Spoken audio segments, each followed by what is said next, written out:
नमस्कार फ्रेंड्स, स्वागत है आपका हमारे YouTube चैनल जीकेएस क्लासेस में। फ्रेंड्स, आज की क्लास में हम बात करने वाले हैं एसएससी जीडी यूपी पुलिस के प्रैक्टिस सेट 3 में। किसमें फ्रेंड्स? प्रैक्टिस सेट 3 में। तो देखिए फ्रेंड्स, इस प्रैक्टिस सेट 3 में हम अगर बात करें तो सबसे पहले क्वेश्चन आपके सामने दिखाई दिया है। क्या दिख रहा है फ्रेंड्स?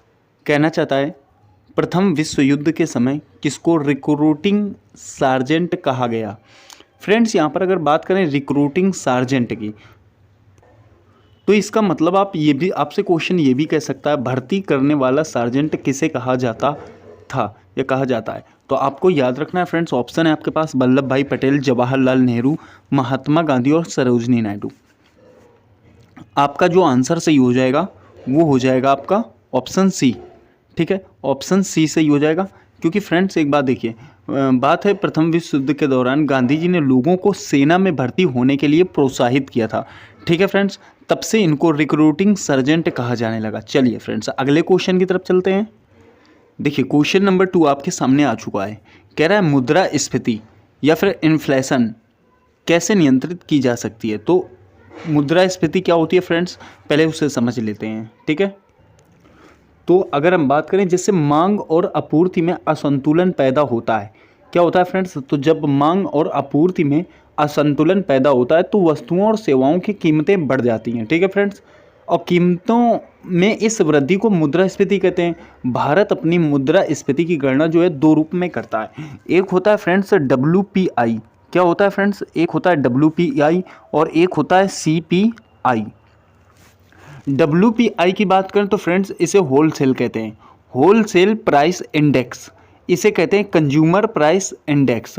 ठीक है फ्रेंड्स, तो आपको ये बात समझ में आ गई होगी। चलिए, तो मुद्रास्फीति आपकी समझ में आ गई। अब देखिए वहीं बात करें इसके ऑप्शन की कि मुद्रास्फीति कैसे नियंत्रित की जा सकती है। ऑप्शन है मजदूरी में वृद्धि, कराधान में ह्रास कर, या लोक व्यय में कमी कर, या रुपए को और महंगा कर। तो आपके सामने जो ऑप्शन है इसके हिसाब से क्या हो जाएगा फ्रेंड्स?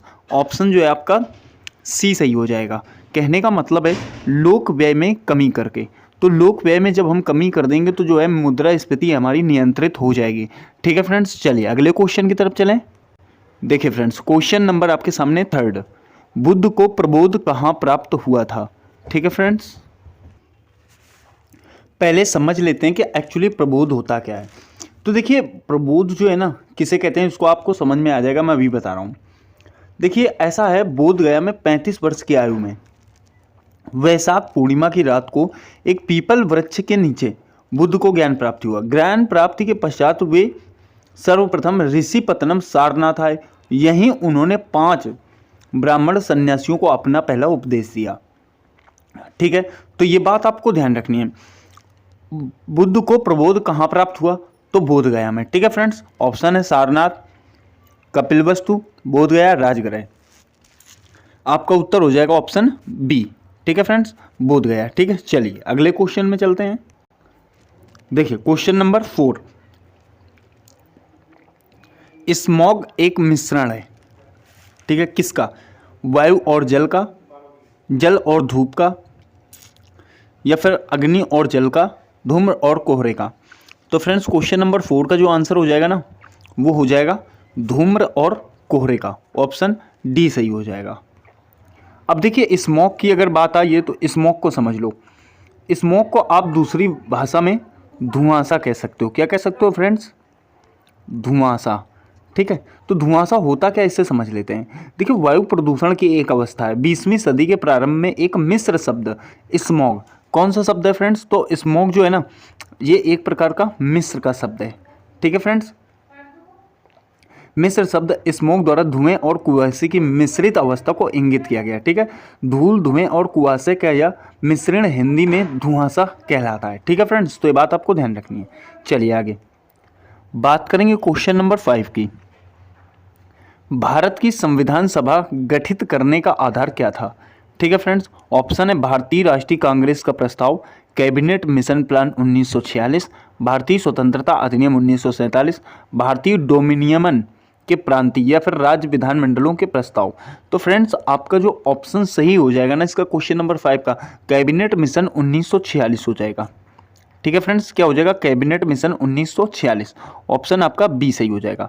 ठीक है, ठीक है फ्रेंड्स, क्या कहा गया, भारत की संविधान सभा गठित करने का आधार क्या था, तो कैबिनेट मिशन प्लान था। ठीक है फ्रेंड्स, चलिए देखिए बात करें पश्चिमी यूरोप का तापमान बढ़ाने के लिए कौन सी धारा उत्तरदायी है। ठीक है, पश्चिमी यूरोप का तापमान बढ़ाने के लिए कौन सी धारा उत्तरदायी है। ऑप्शन है लेब्राडोर, या फिर गल्फ स्ट्रीम, या फिर कनारी धारा, या फिर उत्तर विस्वती धारा। क्वेश्चन नंबर 6 का जो आंसर हो जाएगा वो हो जाएगा उत्तर विस्वती धारा। ऑप्शन आपका डी सही हो जाएगा। वहीं बात करें अगर फ्रेंड्स पश्चिमी, तो हमने आपको बताया, अगर गल्फ स्ट्रीम की बात करें ना तो ये पूर्वी के लिए है। किसके लिए फ्रेंड्स, पूर्वी। अगर उसकी बात करें तो उसका बढ़ा हुआ भाग जो है ना उत्तरी अटलांटिक प्रवाह कहलाता है, जिसे हम क्या कहते हैं, ड्रिफ्ट कहते हैं। क्या कहते हैं फ्रेंड्स, ड्रिफ्ट। ठीक है, तो ये बात भी आपको याद रखनी है। चलिए देखिए क्वेश्चन नंबर 7 है, भारत में नोट जारी करने की कौन सी प्रणाली अपनाई जाती है। क्या भारत में नोट जारी करने के लिए कौन सी प्रणाली अपनाई जाती है। ऑप्शन है आपके पास अधिकतम प्रत्ययी प्रणाली, न्यूनतम आरक्षण प्रणाली, या अनुपातिक प्रत्ययी प्रणाली, या फिर नियत प्रत्ययी प्रणाली। क्वेश्चन नंबर 7 का जो आंसर हो जाएगा वो न्यूनतम आरक्षण प्रणाली हो जाएगा। ऑप्शन आपका बी सही हो जाएगा। ठीक है फ्रेंड्स, ऑप्शन आपका बी सही हो जाएगा। चलिए अगले क्वेश्चन की तरफ चलते हैं। देखिए अगला क्वेश्चन नंबर जो है आपका 8 है, हाइड्रोजन के परमाणु में कौन सा मौलिक कण उपस्थित नहीं होता है। प्रोटॉन, इलेक्ट्रॉन, न्यूट्रॉन, या उपर्युक्त सभी। तो क्वेश्चन नंबर 8 का जो आंसर हो जाएगा वो हो जाएगा न्यूट्रॉन। ऑप्शन सी सही हो जाएगा। कहने का मतलब है हाइड्रोजन के परमाणु में न्यूट्रॉन उपस्थित नहीं होता है। ठीक है फ्रेंड्स। वहीं फ्रेंड्स अगर बात करें ना उपस्थित क्या होता है, तो याद रखिएगा एक तो प्रोटॉन होता है। क्या होता है फ्रेंड्स, एक प्रोटॉन होता है और एक ही इलेक्ट्रॉन होता है। ठीक है, और जो न्यूट्रॉन होते हैं ये आपका जीरो होता है। ठीक है फ्रेंड्स, तो आपको समझ में आ गया, एक प्रोटॉन हो गया, एक आपका इलेक्ट्रॉन हो गया। चलिए फ्रेंड्स अगले क्वेश्चन की तरफ चलेंगे। देखिए अगला क्वेश्चन है क्वेश्चन नंबर आपका 9, किसी ऊंचाई से पृथ्वी की ओर स्वतंत्रता पूर्वक गिर रही वस्तु एक समान डैश डैश से गिरती है। देखिए गति से गिरती है, त्वरण से गिरती है, वेग से गिरती है, प्रतिरोध से गिरती है। 9 का जो आंसर हो जाएगा वो हो जाएगा त्वरण। ऑप्शन आपका बी सही हो जाएगा। ठीक है फ्रेंड्स, चलिए देखिए क्वेश्चन है आपके पास 10, स्वचालित वाहनों में प्रयुक्त द्रव चालित ब्रेक किसका सीधा प्रयोग है। ठीक है फ्रेंड्स, क्या स्वचालित वाहन में प्रयुक्त द्रव चालित ब्रेक किसका सीधा प्रयोग है। ऑप्शन है आर्किमिडीज सिद्धांत, पास्कल नियम, बर्नौली नियम, या फैराडे का नियम।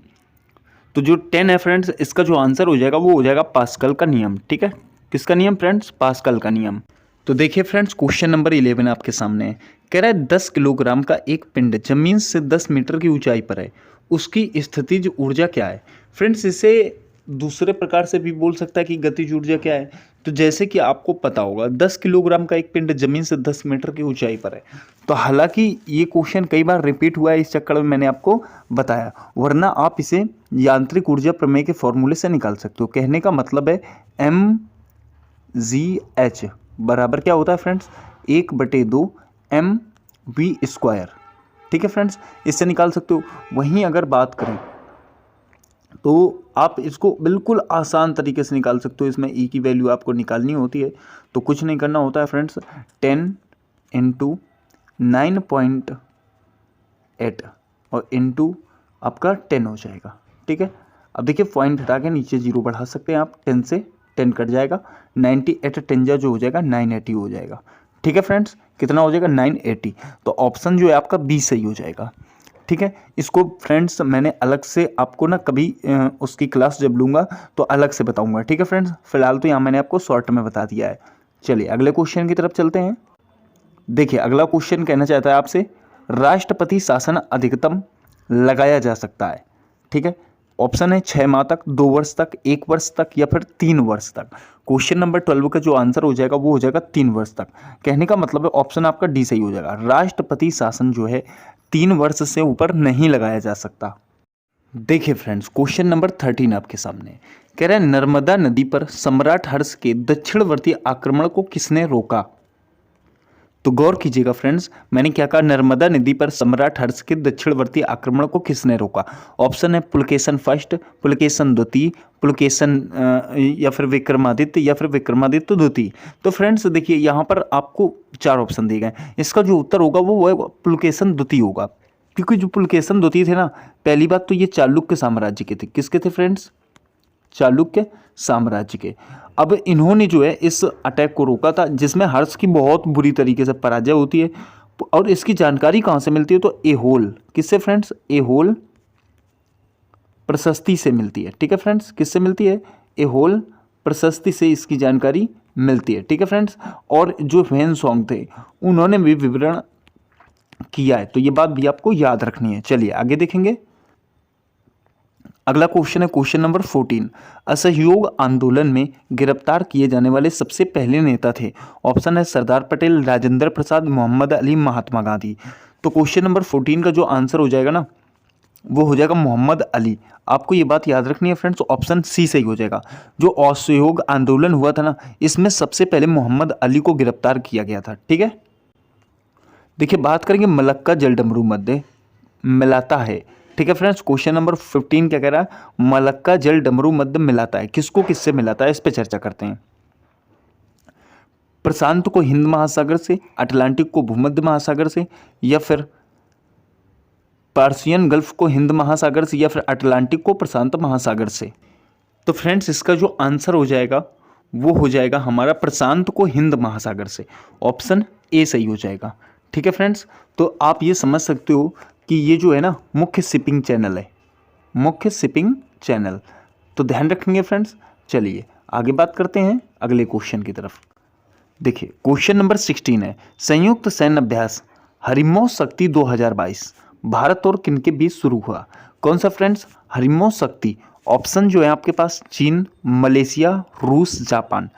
तो आप यहाँ पर एक बात समझ लीजिएगा फ्रेंड्स, जो ऑप्शन है आपके पास चीन, मलेशिया, रूस, जापान, तो इसका जो उत्तर हो जाएगा फ्रेंड्स क्वेश्चन नंबर 16 का, वो हो जाएगा मलेशिया।